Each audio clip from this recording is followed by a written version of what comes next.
Welcome to the Gritty Podcast. I am your host, Brian Call, and I am joined by my brother, the Gritty Broman. Hey, guys. Brent Call. On today's episode, we hang out with Hillary Lampers. Dr. Hillary Lampers. Doctor. And we talk about testosterone.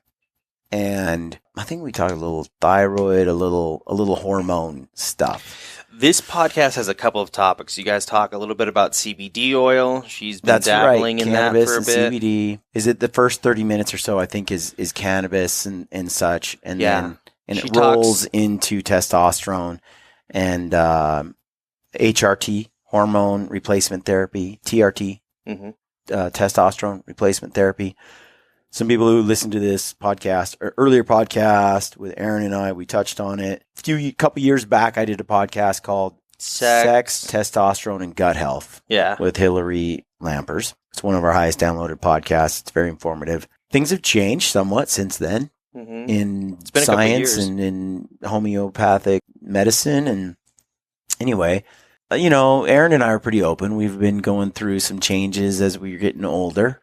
Aaron is on some form. Are you about to keep the birds and the bees talk right now? Aaron's on some form of HRT, and he's been open about that.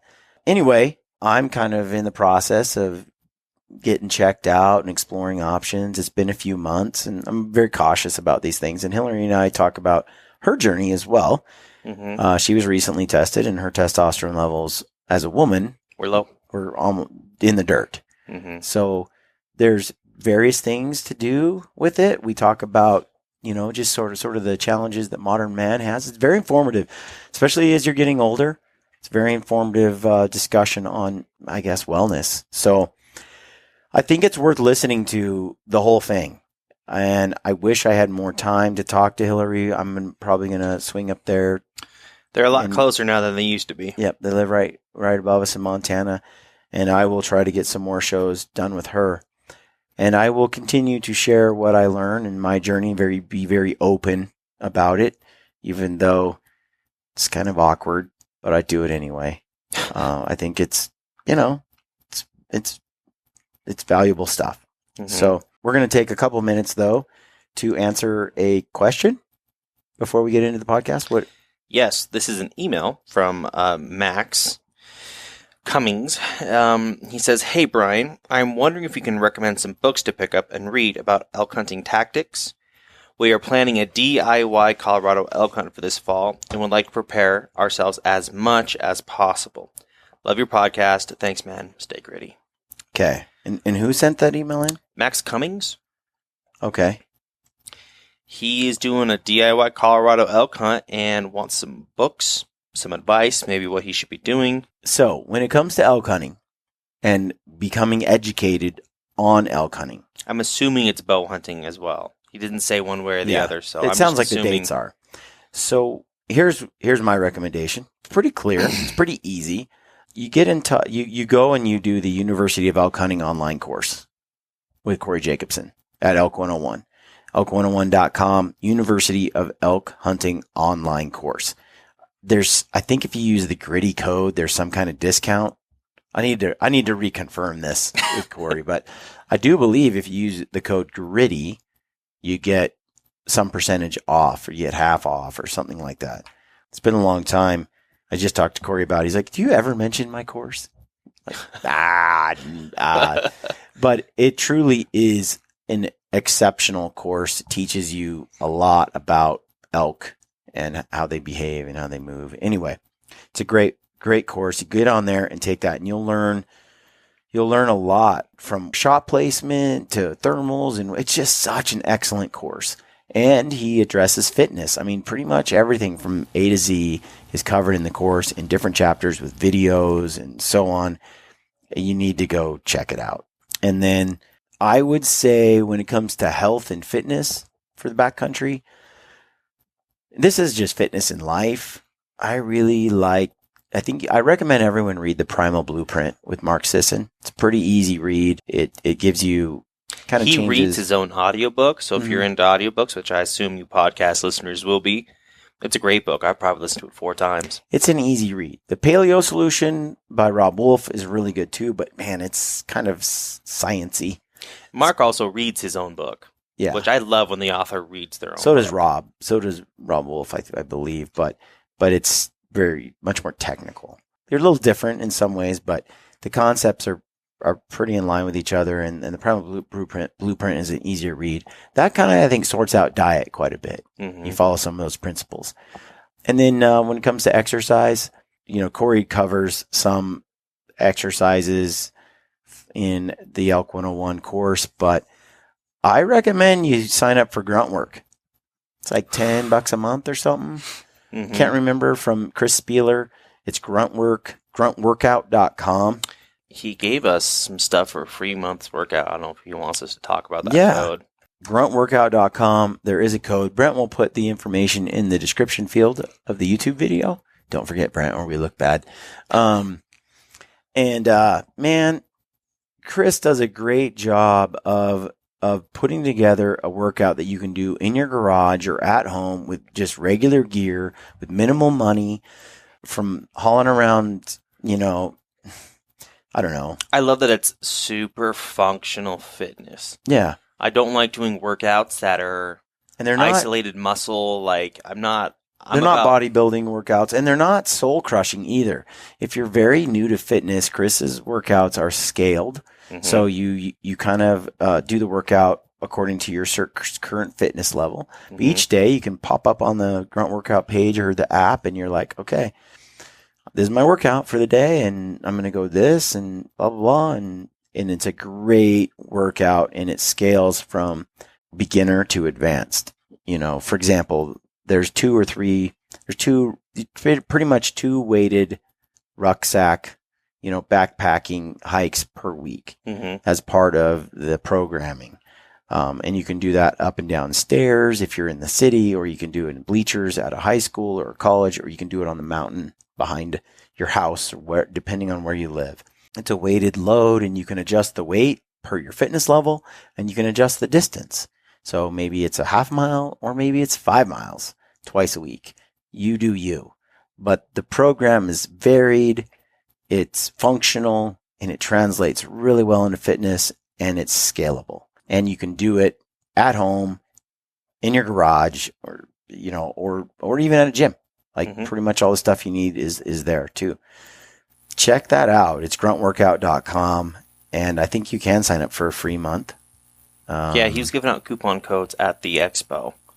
So Brent will share that coupon code. I'll track it down. It'll be in the comments, or not the comments. It'll be in the description. Without further ado, we're going to roll on to the podcast. Please leave us a comment in the comments below on YouTube. If you have questions, if you have thoughts, ideas, we like to read them right there on YouTube, or you can send them in email. Go to briancall.com, and you can contact us through the website, and then also while you're there, do us a favor and sign up for the Gritty newsletter. And we swear, over the next couple of weeks, we're actually going to send an email out for the first time in 3 years. Yeah. And then also, hats and t-shirts are coming. Gritty swag. We have them physically here. We're going to get them thrown up on the website here in a little bit, and then people can go on. Yeah, and we appreciate any support you can give us.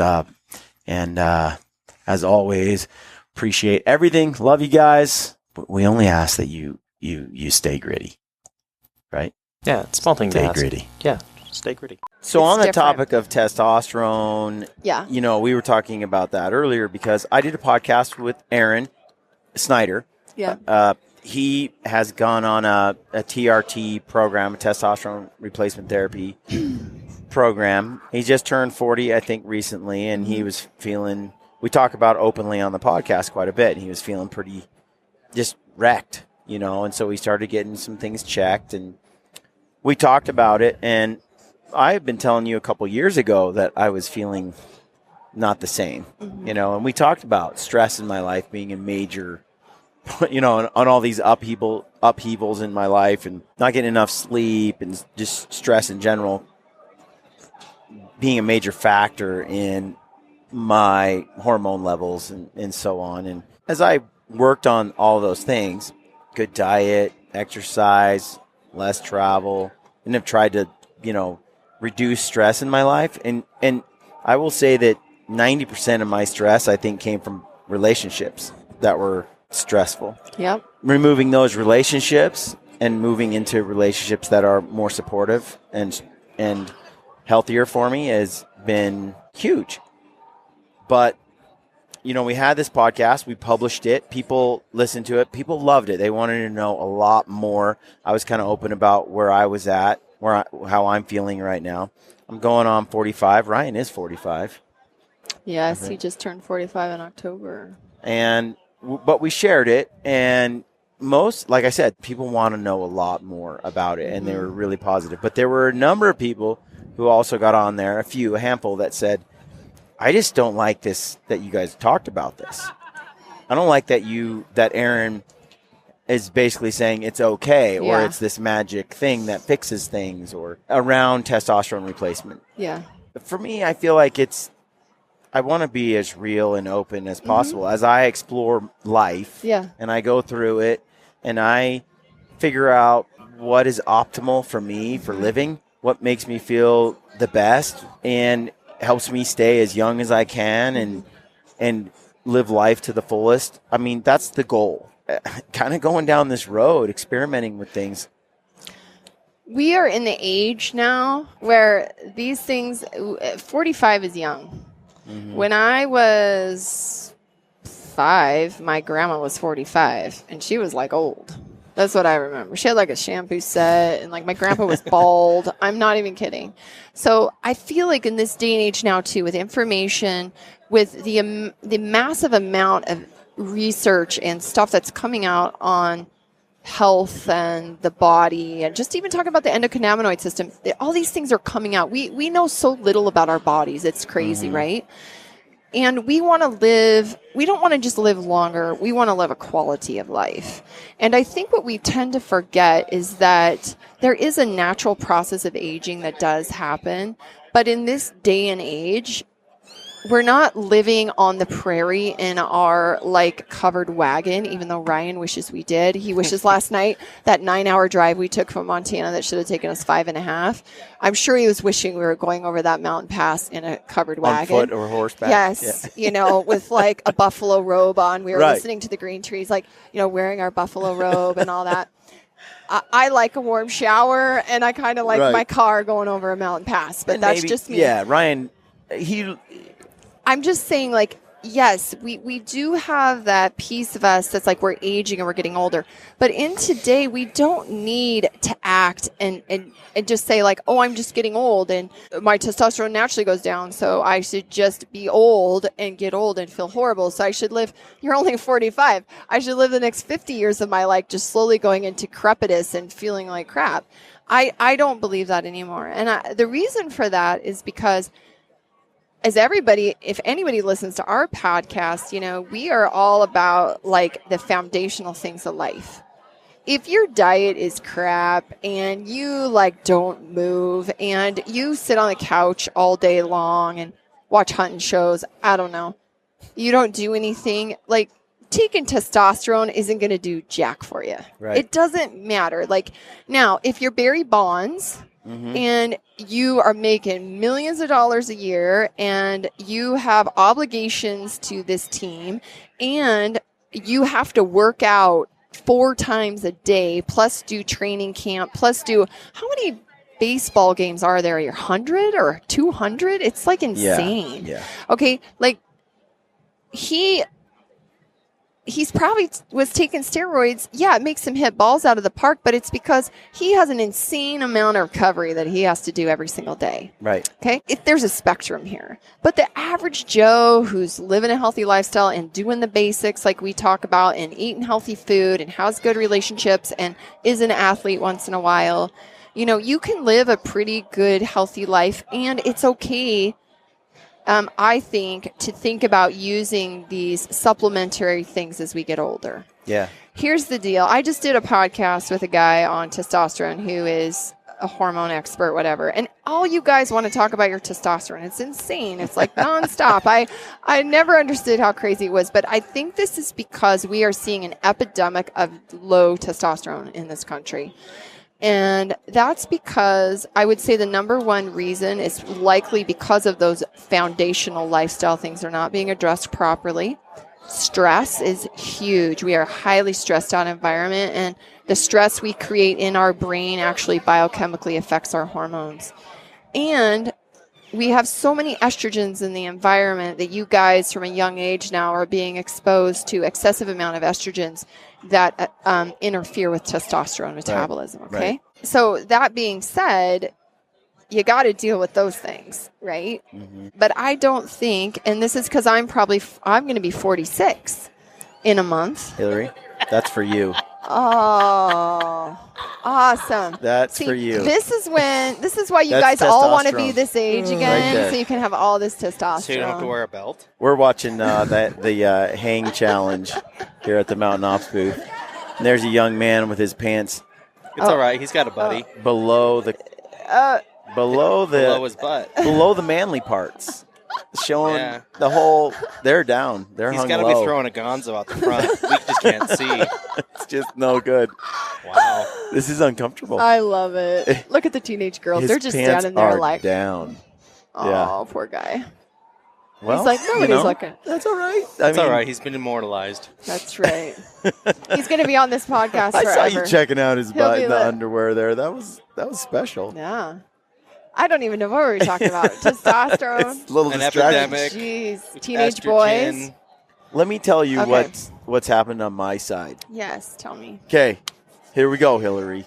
I'm about to divulge top secret information. Well, you divulge and then I'll divulge because 'Kay. I got some good divulging too. Okay, we're gonna confess on air. Yeah, my buddy Anthony, who I grew up with Yeah. since high school, Yeah. he pretty much quit producing testosterone in his early 30s, Yeah. and not sure why. And then it's sort of a family thing, evidently, where genetically a lot of them have the same problem, right? At first, I just wondered, I didn't understand it, and when he got on TRT just out of necessity because testosterone was just gone. Yeah, I mean, in that case, you definitely need it. Remember, guys, you can't function without testosterone. You need it. Yeah, it's been a 10-year journey for him or more, and I've watched it from afar, and we've talked about it quite a bit. But for me, I just didn't ever feel like that was going to be an issue for me. So over the last few years, though, I mean, I'll say that it's harder for me to put on muscle mass. It's harder for me to recover from workouts. They take longer, more days in between. You know that song, I'm as good once as I ever was? Toby Keith. Yeah, Toby Keith. I feel like we go to the gym. I throw down with guys half my age or younger. I'm as good that day as any other day. Like, I feel like I can beat most of the guys in there. But you want to bring me back in the next day? I'm at a severe disadvantage. I need that day to recover before I go back. It's like they didn't do the day before. And I figured, well, that's just part of getting a little bit older. So been dealing with that over time. And I feel like, yeah, it's just a part of being older. And I combat that recovery time by getting more sleep. I try to stay healthy by giving myself the recovery I need, by reducing stress in my life, not over-exercising, doing just the right amount. And I feel like I've done really well, and I try to eat really clean and natural and all of that. And so that's my journey, and I've been doing well. I feel really good for my age. That said, I feel like libido is way lower at times. I don't recover as quickly. Muscle mass isn't the same. But the other part really for me was cognitively. There were times where this past year where I'd be in the middle of a conversation doing a podcast like this, having a conversation with someone, and I'd go, what was I just saying? What was I about to say? And they're like, I don't know. And it happened to me repeatedly for a couple of months where my wife came to me and she said, something's wrong. Like, you cannot keep a thought in your head. You'll be in the middle of a conversation with me, and then you'll just forget what you were saying. And it was really frustrating. It was really frustrating for me. So more sleep, less stress, cut back a little bit on the workouts, and and then things could kind of bounce back. But that drove me to go ahead and get checked. I was like, I'm just going to go and see what my health markers are, just to see. Mm-hmm. I don't know.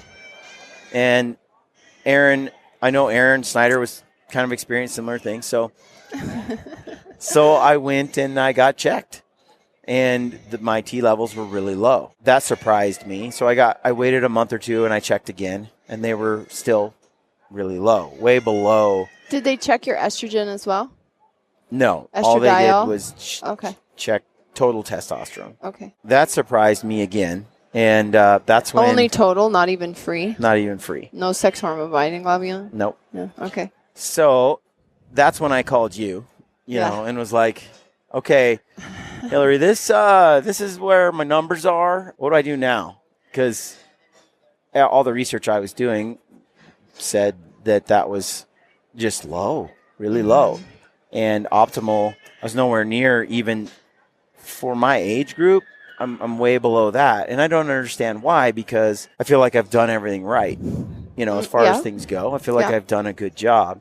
So that kind of bothered me. So then I went and saw a hormone specialist in Boise. Yeah, I smart actually guy. talked to you and had you kind of check him out. I watched his videos and I was like, dang, I need to go see this guy. So I went and saw him, and I got things checked, and we talked about free testosterone versus total testosterone and all my markers. And basically he said, Brian, you're extremely healthy. In fact, you're probably the healthiest 44-year-old I've ever had come in the office. And I said, well, that bothers me because I work out, I do this, I do that, I eat well, I do all these things. Why is my testosterone this low? And he said, I'm actually impressed that it's that high. And I'm like, well, I'm still young. And he said, yeah, your great-grandpa, you have testosterone levels that your 70-year-old great-grandpa would have had right now at 45. Right. Yeah. You mean he's saying your level is that of an 85-year-old guy? Yeah, right 70, now. 80-year-old guy. Okay, yeah. So he said, you know, basically your great-grandpa would test, you know, back in the day. At 45, he'd be way higher than me, way higher. He's just saying right now, Brian, you're the equivalent of your great-grandpa when he was in his 70s. I'm like, well, why? You know? And he said it's just a pandemic right now. Yeah, it's just these things I talked about. It's stress. It's estrogens. It's toxics. I asked him, I go, well, what's pushing pesticides, my... herbicides. He's like... Plastics. He said GMO. He talked about chimera, which is used to create a genetically modified organism. Oh, okay. It's the actual delivery the bacteria. gene splicing the bacteria. Yeah, okay. And what it does, and he went into, like you said, estrogens, like in the water supply and in the food supply, and then all of the pesticides and the plastics. And man, he went on for like it's kind of depressing 10 minutes actually, right? It's on like just depressing. item after item after item after item. And I'm like, he's like, testosterone is under an onslaught of blockers and inhibitors. Yeah. So he said, at 45, unfortunately, you're not going to have the same testosterone levels that your great grandpa would have had at 45. Yeah. Just to interject there. So I've obviously doing what I do and working in some men's health and fertility and working with couples is like we look at sperm counts and stuff. Obviously, if a couple's trying to get pregnant, and typically now, if you get a sperm count back from the lab, anything over 20 million per milliliter, 20 million sperm per milliliter is considered a normal. Okay. In the 1940s, the typical sperm. Okay, sorry for the break in the podcast, but we lost audio with Hillary. Yeah, I'm not sure what happened because no one's touching anything, and it just goes out for about 12 minutes, and then it pops back in like nothing happened. Yep, so we lost audio with Hill for just a little bit, but during that section of the podcast, we're just going to fill you in right now, and then we'll jump back into the podcast with Hillary. Basically, what she discussed was today's modern environment and its effect on testosterone, its effect on sperm count. So right now, you know, when I saw my doctor, she saw her doctor, our research, it seems as though we're the goalpost is moving. Like what's normal today is not the same as what was normal in the past. So here's an example of that. And she sent me the information. Sperm counts have been declining for decades. Almost all men today would have been considered infertile 2 generations ago. That's scary. 1940, the average was 113 million per mil of sperm. Today, 20 million is considered normal. So it went from 113 million to 20 million. That's scary. So that's not good, bro. Yeah. And so things have changed. And so the question is why has sperm count tanked? And what Hillary was saying in this podcast bit that you lost is it correlates to testosterone. Testosterone, along with sperm count, has also declined. For example, my testosterone levels currently are equivalent to that of like my great-great-grandpa at age 65, 70. So I have a premature decrease in sperm, a dramatic one, and it's kind of a pandemic is how my doctor described it in today's because world. So the civilization, our environment, pretty much everything in our environment kills testosterone. Yeah, basically, and you can do your own research. I'm just telling you what I've learned, what Hillary has learned, and I expect you to do your own research. I expect you to talk to your own doctor. I expect you not to hate on me or this video. That's my expectations. The other thing that she talked about is that testosterone is a controlled substance, and you need to be working with a doctor. And if you're not working with a doctor, that's foolish. Testosterones are powerful. Also, one reason that nobody talks about this, or it's not talked about enough, is because there's a stigma attached to it. If I walk around and I tell people that I am on HRT, hormone replacement therapy, or that I'm being augmented in some way, it's perceived as cheating, or it's perceived as something extremely negative or weak. It's seen as weak because you're weak. You can't make testosterone like you did in the past. It's also, it is a controlled substance, just like an opioid is. And so if you were taking testosterone without a doctor's prescription, you're breaking the law. Right. It's an illegal drug. Correct. Which carries a stigma behind it. Exactly. I think that's kind of it. That's about what we covered during this bit. She covered it better than I did, but there's the cliff notes, and you guys start talking about hormones, and you guys start naming a bunch of different hormones, and they're a powerful thing, and the audio is going to click back in here. Yeah. So sorry about that, folks, but we're going to jump right back in, and I hope the rest of this is real beneficial for you. Leave comments below. Thank you. Stay ready. Bye. 100 pounds overweight. It's not gonna, you know what? Testosterone can actually decrease insulin. Okay. Lots of insulin resistance going on. Yeah. If a guy comes in or a gal comes in, she's got insulin resistance, her testosterone's super in the tank, her blood sugars are high, or his blood sugars are high. He can't build lean muscle. He's gaining more fat.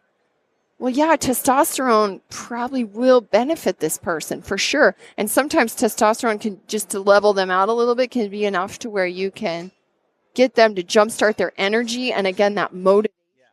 And then they'll go to the gym. And then they'll do their workouts. And then they can build lean muscle. Then they'll lose the fat. Their insulin will go down. But you can't ignore that other part. Because what happens if you give them the hormone, it'll work for a little bit and then it'll stop working. You have to actually engage in your healthcare process. Well, when I went to see... That's what I, when I went to want to see get across to people. The specialist, man, it was a 25-page questionnaire, fill out, what do I eat every day? What diseases or what runs in my family? I mean, I went through this gamut, what exercises do I do? How often? It was so detailed. And we went through my diet, and he was like, Brian, pretty much everything that I recommend someone to do, you're already doing. Yeah. And this is the other thing. He checked my blood pressure and my pulse. And so we did the whole thing. It took a couple hours. And then he said he checked my blood pressure and my pulse at the very end. And he's like, oh, wait a minute. And then he got a little worried. He's like, this is super low. Super low. So he goes, you're either really fit. Or your adrenals are or you have your thyroid's not quite where it needs to be. Thyroid, adrenal, yeah. So he said, I'm not sure what's going on here. I'm a little worried about this because everything else is tracked Did he check so well. your thyroid and your T3? So we're doing that right now. Okay, good. And so what his thing was, though, otherwise, across the board, everything's pretty solid. And we talked about that, too, because every time for 15 years when I go in and get checked, they always ask about my pulse and blood pressure being low. Some people just genetically I have really low blood pressure, and I have to be careful of that because I need to keep my blood pressure up because there's a certain level where, especially the bottom number gets too low, your kidneys don't function well, right? So you need pressure in your body to push fluids through your organs. And he asked me, do you feel lightheaded? When you lift weight, do you ever get, and none of that happens to me. Yeah. And it could be that, and you know what's really interesting though, is that traditionally when people come into the office is when I see higher blood pressures, and people will say, oh, I've never had a blood pressure that high. And so we kind of can write that off sometimes to white coat hypertension. Right. And if I see an elevation, I have just people go home and track their blood pressure for a week. And if it's normal, then I just say it was normal. But low blood pressure, kind of the same thing, because you want to make sure your blood pressure is not too low. Your blood sugars aren't, you're not going hypoglycemic, especially because you're busy and doing all these activities. You want to make sure you have enough pressure within the body to push all that blood. Yeah. But this is the thing, is that everybody is not the same. And he said, he goes, you just might be this way. Yeah. It doesn't mean that there's a problem. But we're going to get all these tests done just so we know. We can look at some markers and see. Yeah, and we have the capacity now to test these things. We can look at your thyroid and all the different thyroid components. We can look at your hormones and all the different hormone components. We can look at your adrenal glands and your cortisol and your cortisone. And we can look at, again, your lipids and your blood sugars, your insulins. Yeah. You know, there's this thing now called leptin resistance, which is becoming more and more common, and I'm seeing it more and more in cardiometabolic. They're actually adding it as a panel now because leptin is a hormone that basically tells your body you're full. It's like a brain talking to your gut. You ate enough food. Okay. Leptin will do its work, and the brain will go, don't eat anymore. And you get the signal and you quit eating. It's a signal that says, the problem is, full. as you start to gain weight, and we see leptin resistance more in people that are overweight or obese, is because as insulin starts to become dysregulated, as you have more fat cells also produce leptin, and the brain starts getting confused. So I'll have these people come into me, and we all have this stereotype again. Oh, you're fat. You should just quit eating. The truth is, a lot of these people are like, I eat and I'm starving. Like, I'm not getting full. So they keep thinking if they eat a little bit more, then they'll get that feeling. And as you gain more weight, your leptin becomes more resistant, just like insulin. Yeah. And then the signal gets screwed up, and now your leptin starts just trying to increase itself because it keeps thinking like it needs to increase itself to tell your brain. So now we're seeing leptin resistance. And this is something that traditionally was unheard of. But it's because we're having such a dysregulation in the way in which our whole hormonal system is being affected by like our lifestyle, our stress, and our diet, and these kinds of things. Because too, we're eating so many complex carbohydrates in our diet now. We don't even know it. Like if you eat ketchup or if you eat salad dressing, or you're eating sugar, and there's so many hidden things now, food chemicals, all this kind of stuff, that people will say, I eat a pretty healthy diet, like I don't think I eat that bad. Right. And it can be hard to pinprick these things, but testosterone can help your insulins. It can, I'm guessing too, it's helping your leptin resistance as well. But what he told me was, I could just keep going down a rabbit hole. Modern men, we're blessed. Modern life is spectacular. Yeah. But there is a pandemic of low testosterone happening in this. It's a factor of modern life. Sure, that was an eye-opener for me, because I was like, well, Doc, I've been doing things right. I feel like I've been cheated. Like, what'd I do wrong? Yeah. Why? And it's almost, he said, it's pretty inevitable at this point, if you're in modern society, to avoid this severe drop in testosterone as you're getting older. What the canary in the coal mine is? The 25-year-old who comes in and has erectile dysfunction.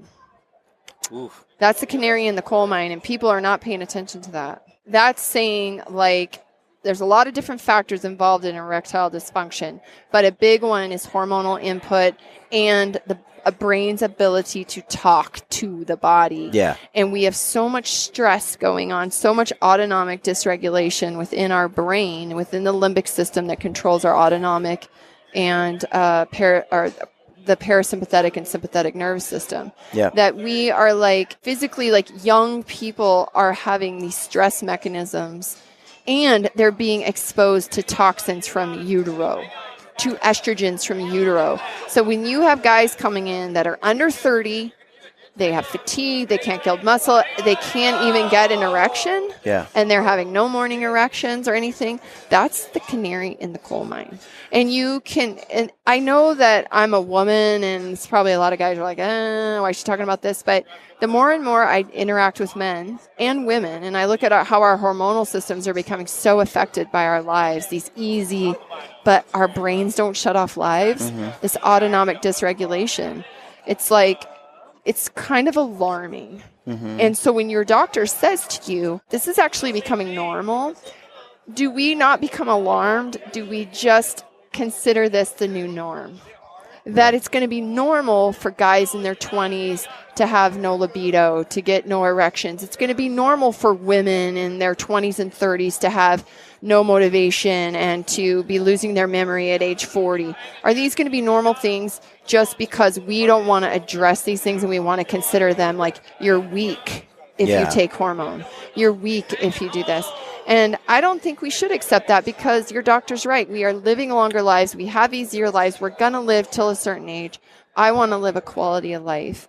And I'm also living in an environment that is not supporting me. Well, I asked him and I asked you, okay, my T levels are down. They're below this level that we say is optimal, or at least if they're below what we say is normal. Okay, how do I fix that? How do I raise it naturally? And I talked to him, I talked to you. The summary of that discussion turned out to be not much. You're kind of good luck with that in a natural way if you're going to live in this world. So I created a program on our website called the Testosterone Project. Yes. It's a 5-module. I did it with a colleague of mine. She's a fertility specialist, and she deals with this in her practice all the time. So I said, hey, obviously guys want to know about their testosterone. Let's create something that guys can buy in and they can learn about their testosterone and then ways to naturally help it. Because that's where you need to start. Exactly. So like where you're at, you're up here. A lot of guys are coming in. They need to start with the basics. These guys sit at a desk every day. Yeah, they eat pizza every day. They need, coffee they're and playing, a donut, video games, whatever. Yeah. They need to start there. So maybe the guy who's 32, 34, and he's feeling it, and he's maybe having some erectile, or he's just not feeling all there. That would be a good place to start because you can go in, you can learn about what you need to support your testosterone, what you should be avoiding in your lifestyle, and then healthy supplements and adjuncts to testosterone. That's where you should start. And if anybody knows me, that's where I always want to start. I don't want to just throw everybody on hormones. That's silliness. Yes. But then there's your friend who's had tanked testosterone since he was young. So, he's not going to build lean muscle and he's going to lose bone mass if you don't give him testosterone. Like, that's essential. Well, it was depression. It was severe depression. So one of the other key signals for anger testosterone is mood disorders in men. Yeah. Because mood disorders in men are not as typically common as women because you guys should have more consistent hormone. Women, we're just like, we just are all over the board. We know you're a mystery. Yeah. Yeah, we're complicated. we're mysterious. I like that. But men who start having mood disorder, you need to take that into consideration. So a guy who's coming into you kind of out of the blue saying, boy, I've been really depressed. I'm having depression. I'm not sleeping at night. Like, again, you need to test his testosterone. You need to do a full hormone panel on him. Now, you may not be giving him testosterone, but I might want to say something like the Testosterone Project. Like, we need to get you going on some of this here, and then we need to, maybe you got other things going on too, but you can't ignore that. That's so just what my because he's doc, 34, you just can't ignore my doc was like, that he said, okay, everything that I would have you do to improve it naturally, you're pretty much doing. Mm-hmm. He's like, you're eating wild game. You're not, he's like, don't eat chicken. I'm like, I don't really eat chicken. He's like, especially from the store. He's like, what they've done to chicken is scary. Yeah. All the hormones and all the genetic changes. And so we went through this whole thing, and he said, we talked about fish oil and different things in my diet, vitamins, minerals, and such. He said, all this stuff you pretty much have done. And he said, and the T levels I'm seeing in you right now kind of show that to me. Mm-hmm. At 44 with your levels right here, because I'm just under, he's like, you're actually, that's higher than I expected. But you're doing everything right. If I wasn't doing all that stuff, he'd want me to do all of that first. Once we're dialing that in, then we can start talking about if hormone replacement is needed or what we would do. But at the end of the day, he also said eventually there's a difference between having testosterone that is at the very bottom of what they consider normal, versus optimal at the top of that normal range. And I tell the guys this: do you want to feel like you're 18 or do you want to feel like you're 80? Yeah. And most guys will be like 18. 18. And I'll say the same thing to a woman. He said, do you want to feel like you're 60 or do you want to feel like you're 30 again? Like, women will do the same thing. Like, I want to have motivation again. I want to have libido again. So that's really what that range is it's just like the high end of the range is like the 18-year-old kid. Today's 18-year-old kid, which would be different than your grandpa's 18-year-old kid. He told me that if we go down that road and I'm doing all the tests still, we'll get new things checked. If we go down the road, he's like, you'll feel the memory will be sharper. You'll be able to put on some muscle mass more easily. You'll recover much quicker. Those things will change because everything else is already in place. Mm-hmm. And I think that a lot of people, he said, people will look at this and think, oh, it's a magic pill. Like, oh, we'll just prescribe testosterone and all your troubles will disappear. No, it's not and that you'll easy. be 18 again. Yeah. He's like, it's not like that. No. In fact, he said, think about when you were age 25 and how you felt. You felt normal like other 25-year-olds. And he said, we can help put you back there based on all the other stuff you're already doing. And he said, or, you take more time to recover, you age a little bit faster. And what he was saying was that with testosterone replacement therapy, with TRT, there are some aging mechanisms that get shortcutted, that because when you drop in your testosterone levels at that to the levels I'm at, he's like, it triggers all these other things to push forward the aging process, and having those higher levels of testosterone will slow those down. Well, I just did a podcast that we just put out this week with a good friend of ours, Mike Munsell, and he's like, in the healthosphere, he interviews like really high up there people, and he does biohacking and all that. And he bought this like Juve light thing, this red light. And he's like, I took my hormone panel and then I stood in front of this light for like 10 minutes a day for 90 days. And I doubled my testosterone. Is that because vitamin D? It's a special UV light that enhances cellular function. So there are a lot of things out there that you could you could be doing cold therapies, you could be doing infrared saunas, you could be doing this Juve light. You want to take a dip in a cold lake, Bri? Yeah. I know. Which Brent did Wim Hof for like 6 months. I know, I did Wim Hof too. And They put fish in my pond, so I stopped. Oh. You don't like fish swimming around you? No. They got intrusive. Oh, they did? Yeah. Ooh. They got a little nippy. Ooh. Well, I'm just saying, like, there are definitely biohacking things that you can do to enhance your hormones. Like, you don't have to run to, like, all these things. But it's hard for people that are young to understand. Yeah. I really do feel that. And look at the average lifespan of an athlete. My brother was an Olympic athlete. He started at 15. And he was pretty much consistent with that till he was in his mid-20s. And he was killing himself every single day. And they had rules. You don't take stuff. You don't get, like, there's rules. Mm-hmm. And if you do, whatever, you get whatever. But when he went into professional, everybody was doing it. And everybody needed it. Because when you work at that level for so many years and you don't have recovery time and you need to be back on a bike doing 200 miles tomorrow on the Tour de France, like, you have to recover. So people, like, as you get older, you can't just keep like using up your stores. You have no money left in the bank. You are indebted like crazy. So when you get a little bit of support, you put some money in the bank and then you can perform again. And this is why athletes have this really short lifespan.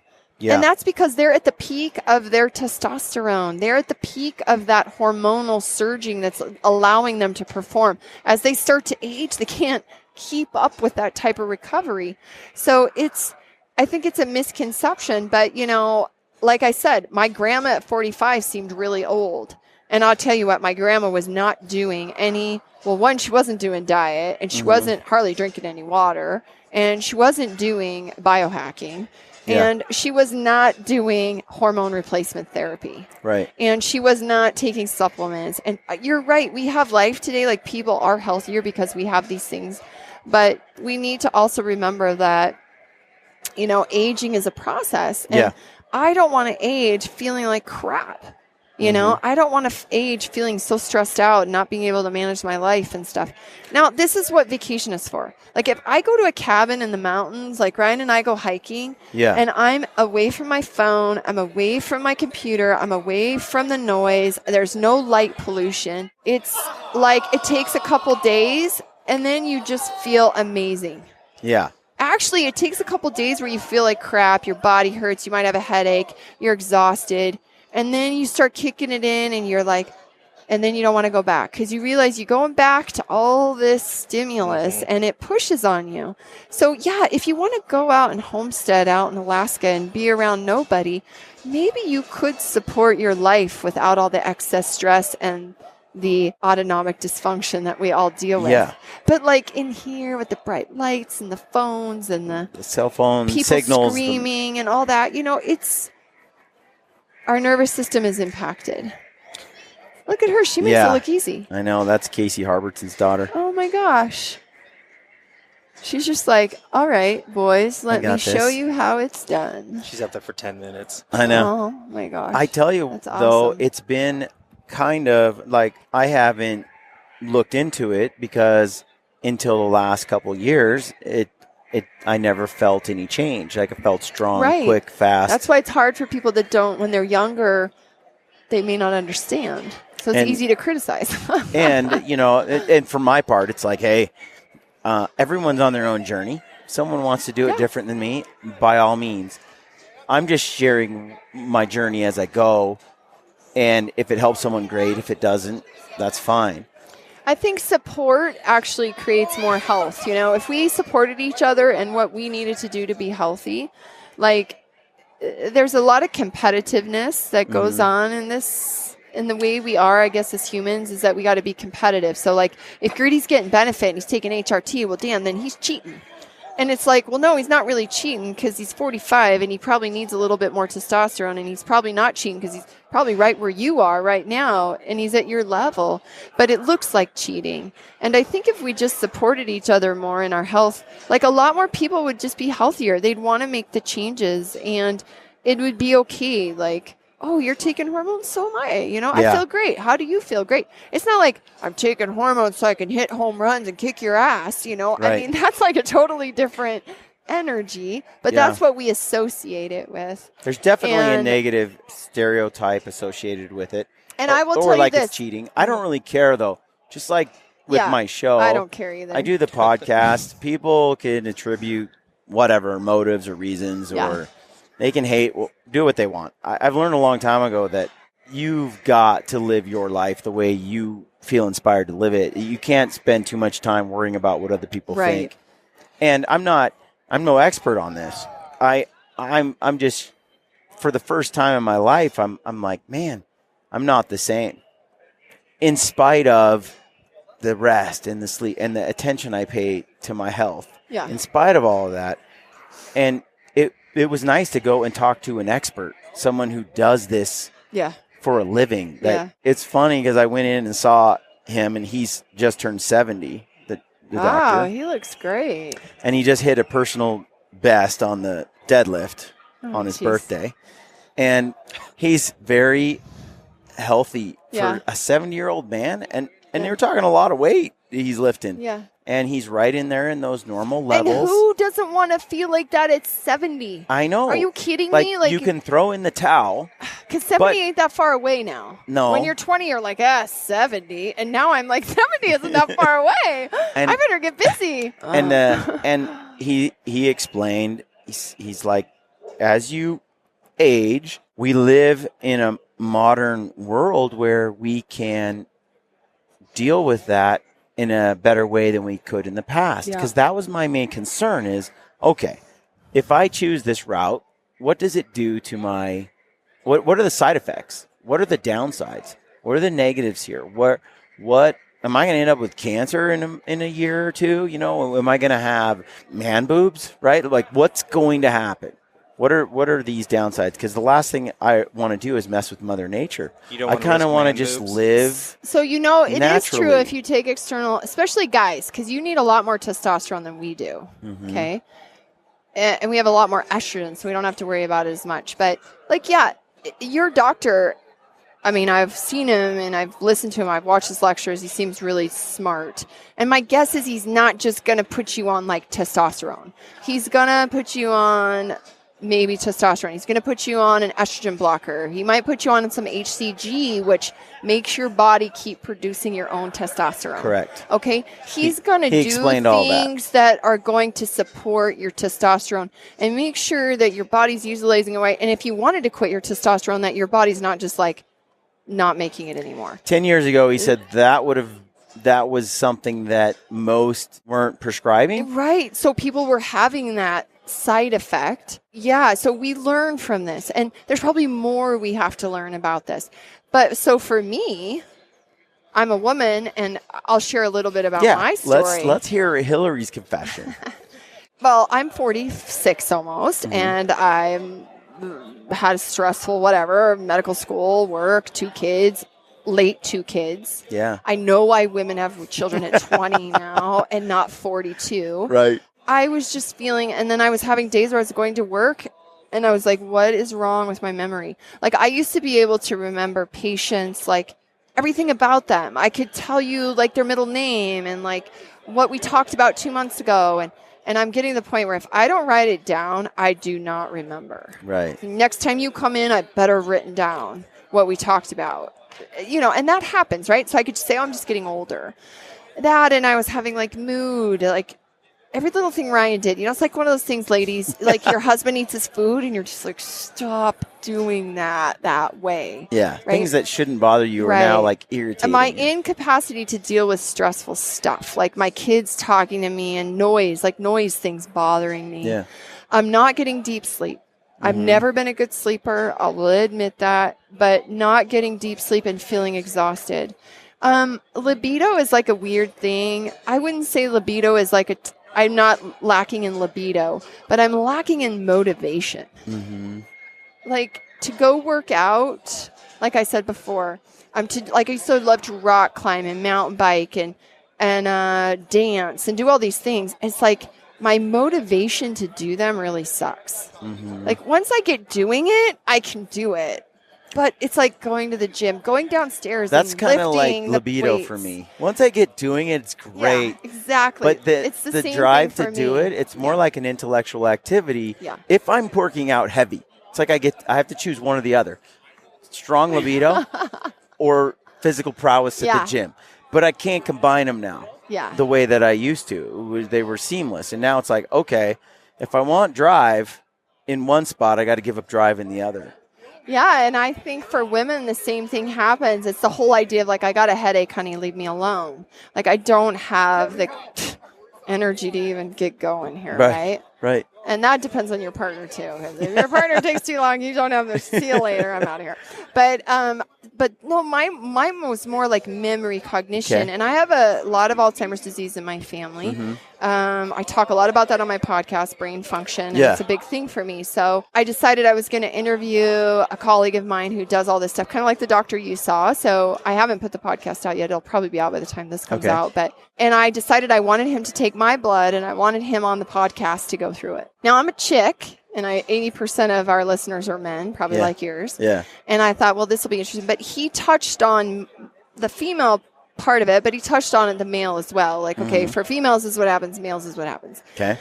What I learned is basically my estrogens are fairly good for being premenopausal.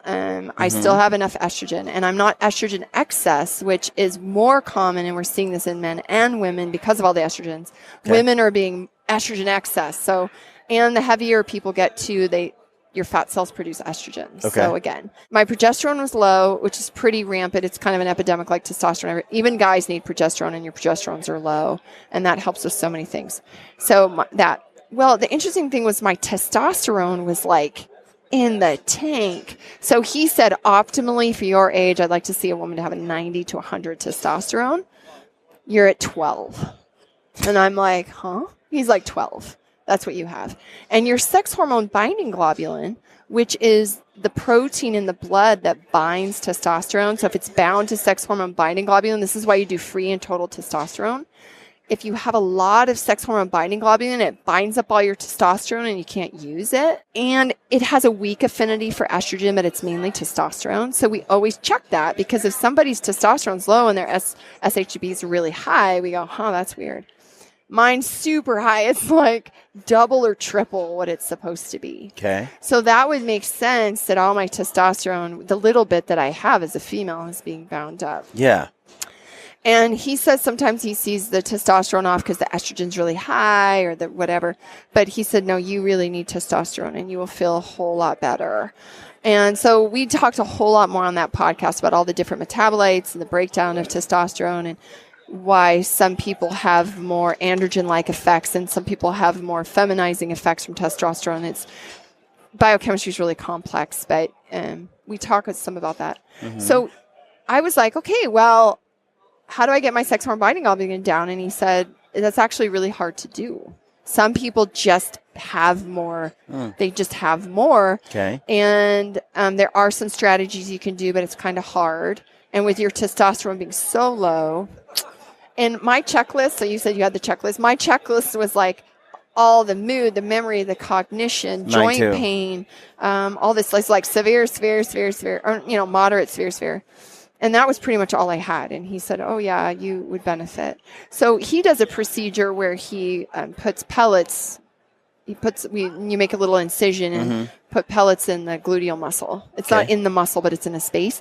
And then the hormone is slowly secreted released over 4 to 6 months. Gotcha. So you don't have to do shots. You don't have to do creams. Yep. Which I find in my practice, and this has motivated me now to go get trained in this procedure. So I think for me, the hardest thing I have about supplementing hormones, and your doctor may have talked to you some about this, is like compliance can be really poor because you got to use a cream or you got to use a shot. And some people forget their shots or they don't do them on time. Yeah, they don't take their stuff.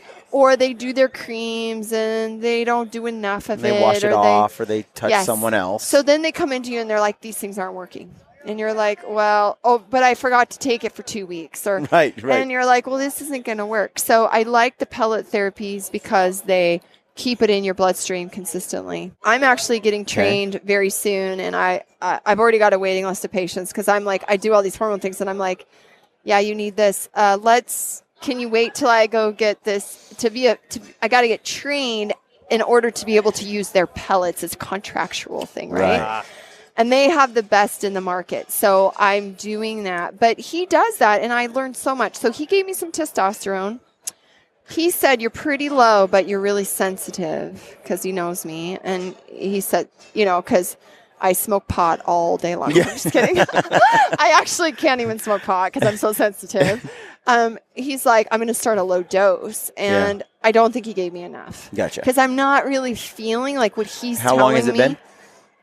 Almost 3 weeks. Okay. And I'm not really feeling like what he said I should be feeling. Okay. So I think I need a higher dose. And this is where this is why you need to work with a healthcare practitioner. Notice I have a doctor. Yeah. I don't treat myself. Right. You have a doctor. You're not treating yourself. Right. You can't just treat yourself with this stuff. And I know what I'm talking about, but I don't want to think about my own. Like, I want to go to somebody and him assess it and him help me. It's one less thing I have to think about because I got to think about all these other people that I work for. So, one, you can't treat yourself. You can if you want to do lifestyle, Go get the Testosterone Project. Start there. Change your lifestyle up. Clean yourself up. Take some supplements. Get some support. And then find a good doctor. And dude, the way life is now, fly. Buy a plane ticket. Go see somebody. Yeah, mine is 5 hours away. I drove 5 there. hours. I mean, I have so many people driving now in Montana, Idaho, Wyoming. Yeah. They're driving. Just go. It's like, if you want to make the excuse that you don't have access to something, maybe you live in eastern Montana. I literally have patients who drive 6 hours, 7 hours from eastern Montana. They do it. Yeah. Like, you can do it. And if you're really suffering, like, there's no need for you to suffer. Yeah. That's what I tell patients. Like, what? There's no need for you to suffer in this day and age. I didn't really know what I would do without more information. You know, when I went to the doctor, I'm like, this is just a journey in optimizing my health. So let's meet with somebody who's a pro at this stuff, and let's learn more about my health right now. Yeah. What are some things? And when I did the questionnaire, it was like, I was stellar in every category on how I feel, except for all the memory stuff. Truly, like, yeah, I know. I'm right there with you. Like, holy cow! Like, and it was 2 pages of questions on memory. Some of it didn't apply to me. It said you'd read something and you keep having to reread the same thing over and over because you can't seem to grasp it. It's like, no, I read it once, I'm done. But things like, where did I put my keys? I just had them in my hand. It's rampant. Or in the middle of a conversation. We'd be talking like this, and I'd be like, what were we just talking about? Literally just lose my train of thought. But the other areas like physical fitness, soreness, things like that, I'm still pretty good on, but memory.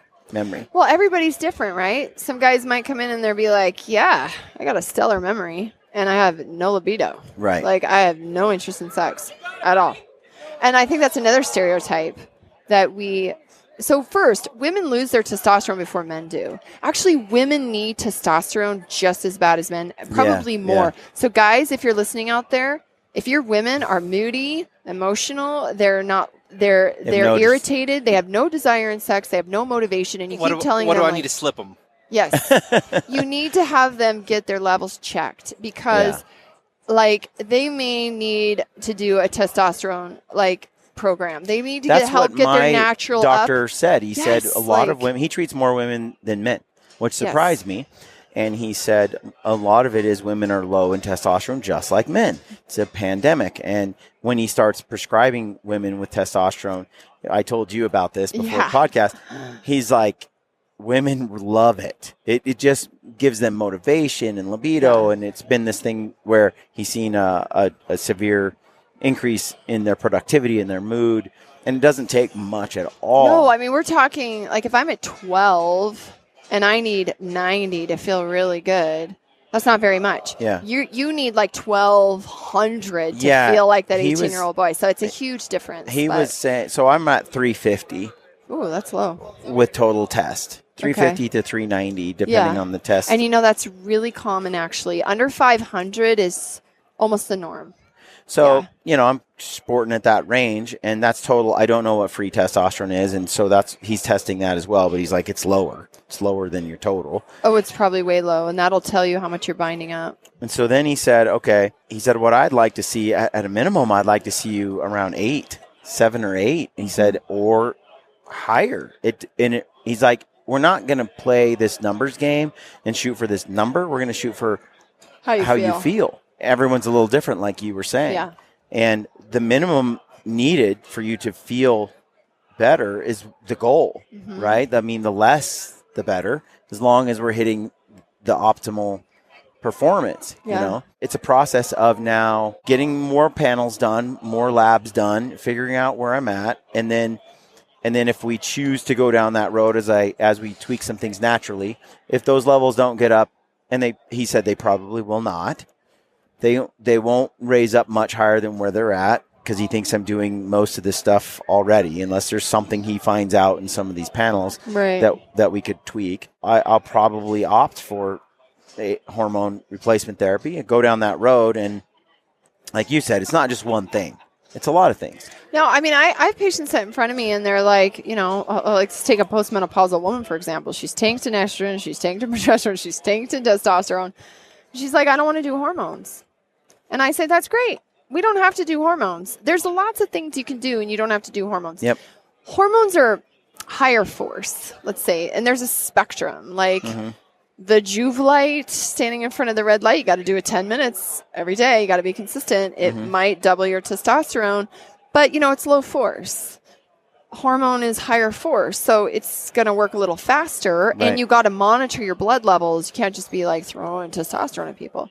So there's like this spectrum, and some people feel good enough. They just aren't quite there, and they don't want to go on hormone. So we work with that because there's plenty of things you can do where you don't have to go. Yeah. And there's, let me also reiterate here, just for whatever liability's sake, there are a lot of conditions people cannot go on hormones for, especially when you're talking about estrogens, you're talking about cancers they've had, you talk about blood clotting disorders. Yeah. You need to understand your patient's history. You need to know what prior events they've had. I would not go throw some woman who had a blood clotting issue related to birth control. I would not go throw her on hormone replacement. Right. This is not going to be a good idea for you. So remember, this is called personalized medicine. Everybody is different. Everybody needs a different slant. Some people do great, like they can do the testosterone project and bam, they feel great. Some people need a little bit more.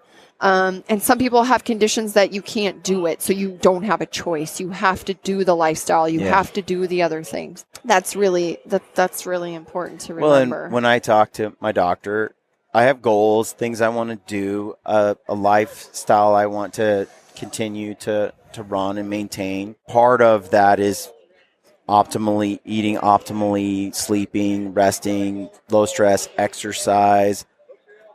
And after doing all the things I can do, I feel like this next step can help me continue down that path to reach those goals. But he said a lot of guys, they're working at a desk. They play video games a lot. They have no intention of climbing a mountain or going to hunt moose in BC or sheep hunting or even doing CrossFit WODs on a weekly basis.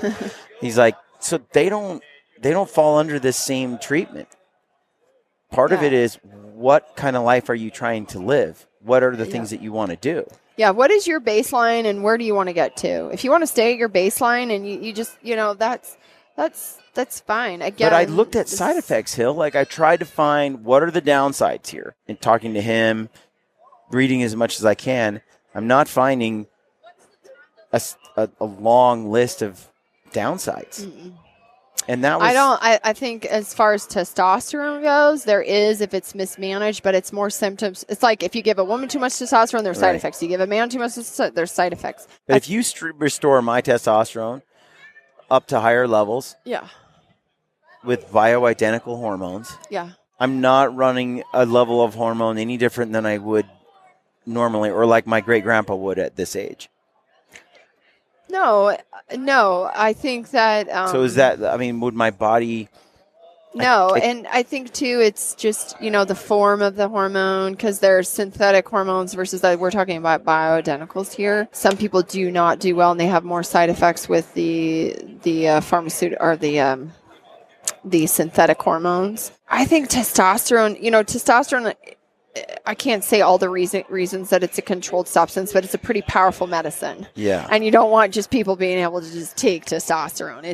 It can cause a lot of problems. And I don't know. There's like conspiracy theorists out there saying that, they control it so that men can just not be men, like whatever that means. Maybe that's avoid the case. Toxic masculinity. Yeah. I think the best thing you could do is just try to clean up your lifestyle and get all the plastic crap out of your house. And if you're going to do one simple thing, don't eat out of styrofoam and don't heat your food up in plastic. Never put your food in a microwave in plastic. The plastic goes into the food, and that plastic goes into your body, and that plastic attaches to estrogen receptors. And it's like she knows what I ate for breakfast this morning because she was staring right at me. No, he's like straight across from me, so it's easier. It's true, though. So it's there's true. like simple things that if I tell people like, okay, what are the least obstacles to cure here? What can we do? Don't heat your food up in plastic. Ladies, get all that crud out of your cosmetics. Get all that stuff you're putting on your body off. I heard you guys' podcast on soap. On soap and Ryan deodorant and I and were just shampoo. laughing, and I was like, Ryan, I think he's figured out your thing. You don't use soap. And he's like, I told you that's what works. And I'm like, oh my gosh. But it's true, right? Like we've created all these things to make us cleaner, healthier, more, what is it? Convenient. Well, also to make us like sterilized and hygienic. Yeah. And now we're just like slathering ourselves in things that are causing like really bad problems for our biochemistry. So I think, it's those simple things. Don't run out and get testosterone. Go clean up your life. Get your health in order. Quit eating so much carbohydrate and feeding your insulin resistance and your leptin resistance.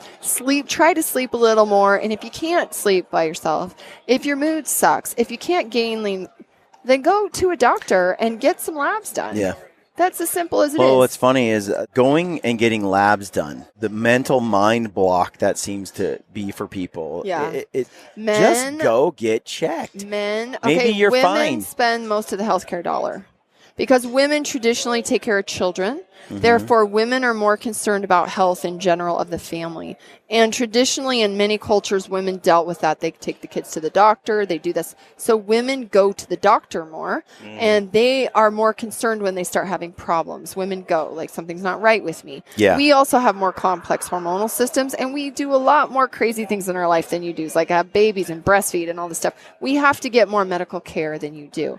But men, it's like, this is where I think part of the problem is that you think you're going to be like that forever. And then you hit 40 and you're like, I have guys coming in that are like 60, 50. And I'm like, when's the last time you went to a doctor? And they're like, I don't know.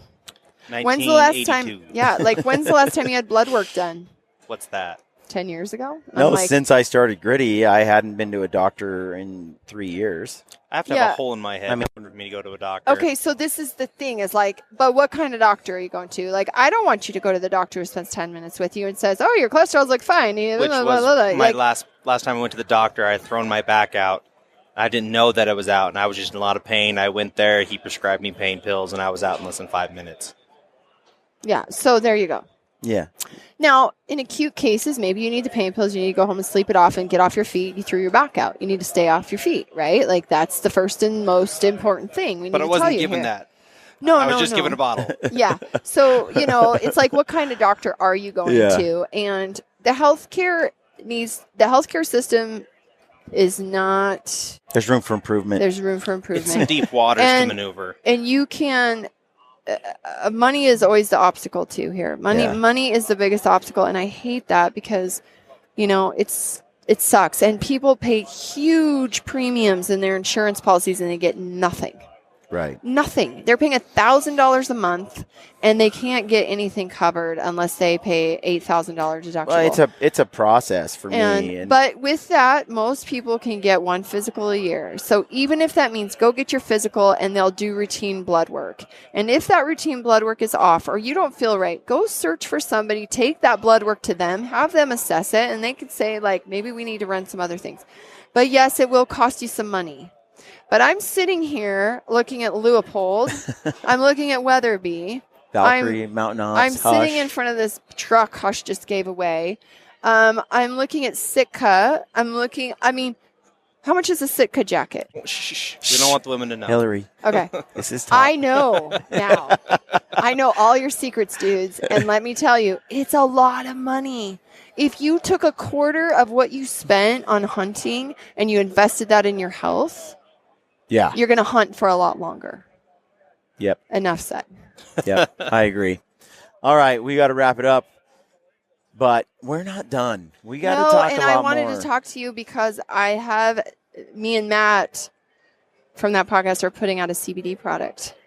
Yes. That we can sell in all 50 states. And I want to share that. Yeah. I want to talk about that.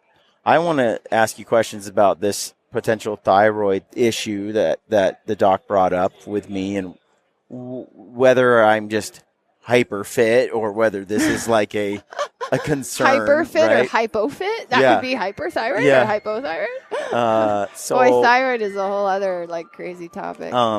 yeah, so I want to talk more. Okay. We've got a couple more days. When are you guys leaving the expo? Sunday. Sunday. Okay. Yeah. So I might publish this tomorrow for all I know. Oh no. Yeah, here we go. Dropping it like it's hot. Brent's looking at me like, If I leave right now, this might come out tomorrow. Do you really need to put this out tomorrow? Like, I don't really care. You can put it out whenever you want. It's Heck it's yeah. not work for me. It's all your work. Yeah. No, I appreciate you coming on the podcast. Well, We've it's been a more to- year since I we know, did a it's been health too podcast. long. And I'll tell you, after every podcast we do together, I start getting all these messages like, why don't you and Gritty do a podcast together? Why don't you Yeah. do more health podcasts? It's because and then Montana I get this and Yeah. the other state Brian's living in Exactly. currently. I get an onslaught of men asking me like all these health questions, and I'm like, Yeah.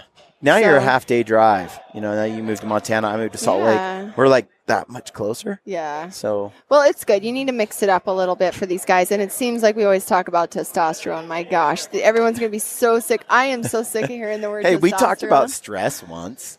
We did. How about everybody send us recommendations on what they want us to talk Yeah. about? I think an update on what's going on, how you're feeling. Oh, is yeah. I'll gonna let be you know when I get my important testosterone level tuned up. Yep. Yeah. We'll carry on this discussion. But let's get into the CBD thing next time. Yep, sure. Maybe tomorrow or Sunday, Okay. Saturday. Okay. Because I'm just hanging out here. Yeah. You're a fun guest. I'm just hanging out too because my man crush husband is walking around out there. And He Somewhere. swung by for a second. He's supposed to he be did here. stand here and look at me like, "What? Aren't you done yet?" Yeah, And he he's just supposed to left. be here. At It's only so been did 2 Jim. hours. So, all right. Okay. Thanks for tuning in, folks. All Leave us questions. Follow Hillary at Hunt Harvest Health on Instagram. You can find her at huntharvesthealth.com. Yes, podcast And what on was the Harvest the Health. testosterone Podcast. project? The What's- Testosterone Project is on our website. It's an I'll put a online link in. program, and it's at huntharvesthealth.com. Yep. Links in the description on the YouTube video. Yep. Go to briancall.com and you can find all the YouTube videos. And as always, thanks for tuning in. Stay gritty. Stay gritty.